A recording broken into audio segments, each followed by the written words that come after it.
Que j'ai à traiter aujourd'hui, le rôle de l'Allemagne dans la construction européenne est vaste, puisque le mot aujourd'hui n'est pas indiqué, mais je vais évidemment traiter l'actualité, ça va de soi.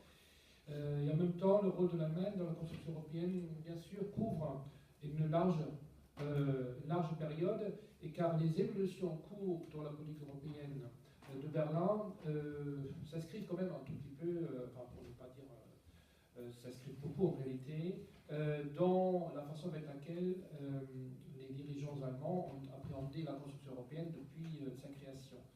Mais je ne vais pas non plus faire un exposé historique, rassurez-vous. Je propose un exposé en 3 parties. Quelle originalité.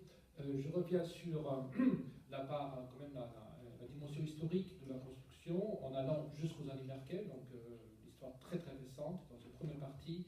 Je vous parlerai dans une deuxième partie de l'approche des partis politiques de l'Allemagne aujourd'hui face à la construction européenne, ainsi que de l'opinion publique qui est en corrélation avec la façon avec laquelle les partis politiques appréhendent l'Europe. Et puis dans un troisième temps, je vous parlerai de Karlsruhe et du rôle que la Cour constitutionnelle joue dans la construction européenne, rôle de plus en plus important. Alors, lorsqu'on réfléchit à la dimension un peu historique de l'apport de l'Allemagne à la construction européenne, parfois on a l'impression d'avoir deux Allemagnes en face, une RFA, une Allemagne de l'Ouest très pro-européenne, très fédéraliste, très intégrationniste, qui aurait subi une rupture profonde en 89 et en 90, c'est-à-dire une Allemagne qui se réunifie, qui retrouve toute sa souveraineté, dans un monde globalisé, la souveraineté n'est que partielle, bien sûr, mais une souveraineté plus forte que celle qu'elle a eue durant les années de division de la guerre froide, pour finalement jouer le rôle d'une grande puissance qui impose sa volonté économique, mais aussi politique, de plus en plus à ses partenaires européens qui subissent beaucoup plus qu'elle les conséquences de la crise économique. Alors, je m'inscris au faux tout de suite contre cette thèse un peu binaire, une Allemagne pro-européenne jusqu'en 89, une Allemagne non pas anti-européenne, mais plus nationaliste depuis 1989 ou 90, en insistant un peu sur les contradictions entre une approche très pro-intégrationniste et pro-communautaire et une défense des intérêts nationaux de l'Allemagne. Une contradiction qu'on observe en réalité depuis les années 50 et 60, même si ces contradictions ont tendance aujourd'hui à s'amplifier un tout petit peu. Et je vous donne tout simplement, pour clarifier un peu ces propos, quelques exemples précis. Alors, bien sûr, dans les années 50, lorsque démarre la construction européenne, on voit Adenauer parmi les pères fondateurs, donc on voit le grand européen qui fut sans aucun doute, car c'est Adenauer qui a ancré l'Allemagne à l'ouest et qui a fait de la RFA un pays résolument pro-occidental, ce que l'Allemagne ne fut pas jusque-là. On se souvient de la politique de bascule et de son approche ni à l'ouest ni à l'est qu'elle avait observée pendant au moins un siècle auparavant. Or, et là c'était pour la contradiction, bien sûr, dans les années 50, la RFA fut très favorable à les transferts de souveraineté. Mais qu'est-ce que la souveraineté de la RFA dans les années 50 ? Elle est plus que limitée. Donc en réalité, ce qui se passe, c'est que les transferts de souveraineté qu'elle accepte rétablissent de facto la marge de manœuvre politique de la RFA sur la scène européenne et internationale. Donc elle gagne en souveraineté politique ce qu'elle peut perdre dans les années 50 dans une approche européenne quand même très limitée au marché sur le plan du droit. Donc c'est un renoncement à des droits de souveraineté partiels à mes yeux, et qui coûtent infiniment moins, en fait, qui ne coûtent rien du tout à l'Allemagne, alors que les transferts de souveraineté auxquels que la France va accepter dans les années 50 et 60 va beaucoup plus loin pour un État-nation comme la France. On parlait de la Grande-Bretagne dans les années 70. Donc c'est là que je vois quand même la première contradiction. Je vois une deuxième contradiction avec les années de Schmitt, dans les années 70. Alors Schmitt arrive au pouvoir en 1974, c'est après la réalisation de l'Ostpolitik de Willy Brandt, et nous avons là maintenant une RFA dont la souveraineté politique est toujours partiellement limitée, comme ce fut le cas sur Adenauer après les traités de Paris de 1954, mais c'est une Allemagne qui avait réalisé l'Ostpolitik et qui donc joue un rôle très très important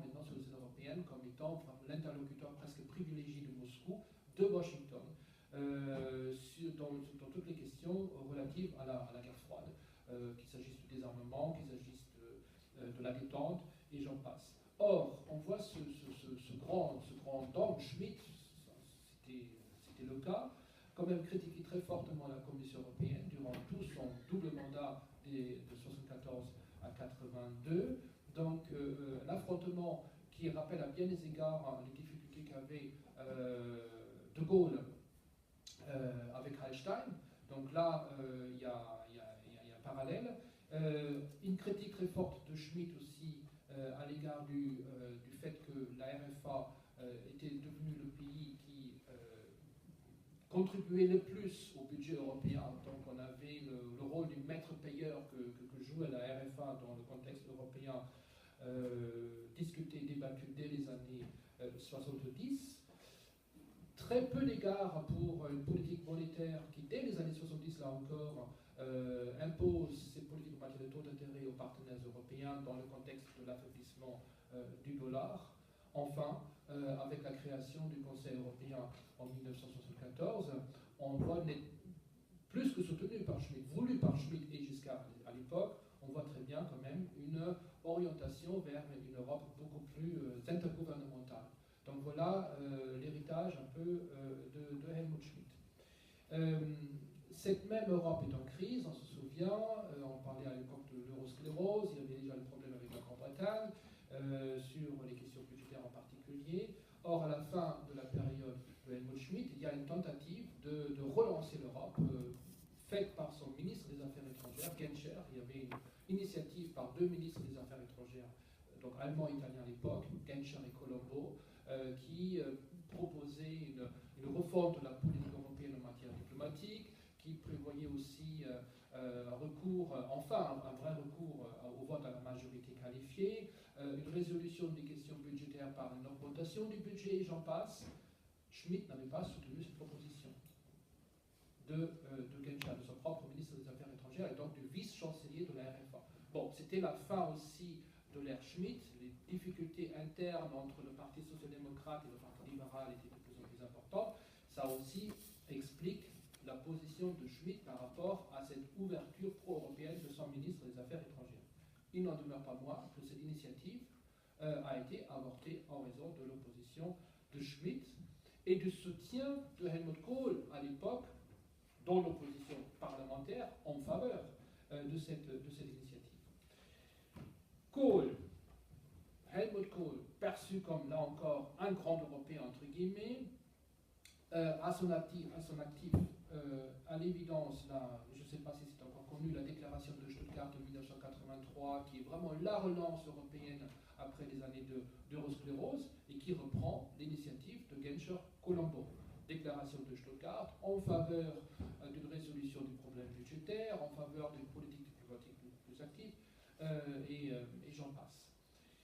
Également à son actif, le rapprochement avec la France en 1984, lors notamment du Conseil de Fontainebleau en juin, où on va résoudre le problème budgétaire avec la Grande-Bretagne et où on se mettra d'accord aussi sur la candidature de Jacques Delors à la présidence de la Commission européenne. Et on sait avec Jacques Delors qu'on aura un président très actif.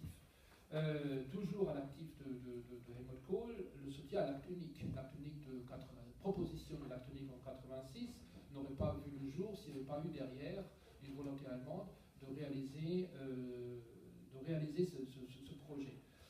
Mais, en dépit donc de ces actes nombreux, relance franco-allemande, relance européenne à travers des propositions concrètes, réalisation de l'acte unique, nous avons aussi des signes manifestes d'euroscepticisme de la part de ce même Helmut Kohl. Quand il s'agit, par exemple, d'hésiter face à la proposition de Jacques Delors d'augmenter le budget communautaire en 1988, qui était dans la logique de l'acte unique, à travers la nécessité de développer notamment les politiques régionales, pour ne citer que cela.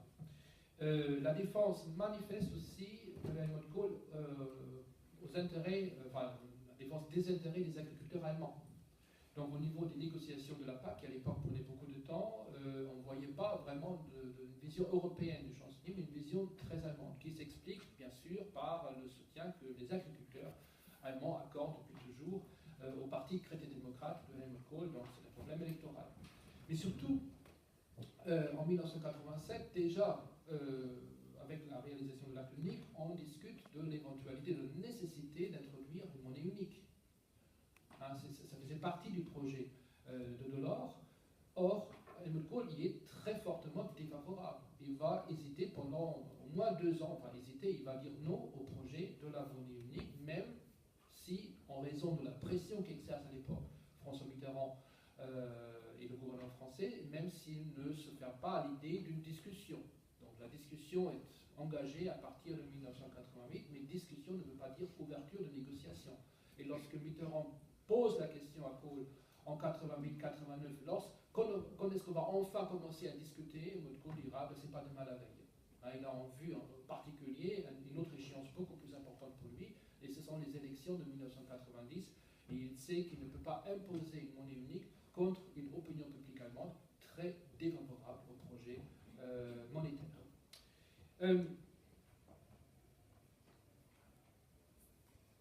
Une rupture va intervenir, bien sûr, pour Helmut Kohl avec l'unification.